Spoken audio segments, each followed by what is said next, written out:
Osteo நீதிமானுக்காக.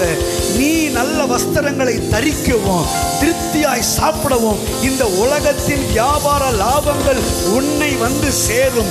ஜாதிகளின் செல்வத்தை நீ அனுபவிப்பாய். ஜாதிகளின் மகிமையை கொண்டு நீ மேன்மை பாராட்டுவாய். முடிவை சொல்றாரு, நீ அநேக ஜாதிகளுக்கு கடன் கொடுப்பாய், நீயோ கடன் வாங்காது இருப்பாய். வாளாகாமல் தலையாவாய், கீழாகாமல் மேலாவாய். கர்த்தர் உன்னை எல்லா ஜாதிகளுக்கும் மேன்மையாக வைப்பார். ஏன்னா அவருக்கு பேர் யெகோவா ஈரே. எல்லாவற்றையும் பார்த்து கொள்ளுகிறவர். உங்களுடைய பண தேவைகள், சரீர தேவைகள், ஆவிக்குரிய தேவைகள், ஆத்தும தேவைகள், அத்தனை காரியங்களையும் சந்திக்கிற யெகோவா ஈரே. யேசூரன் எனக்காக யாவையும் செய்து முடிப்பவரே. ஓ யேசூரன்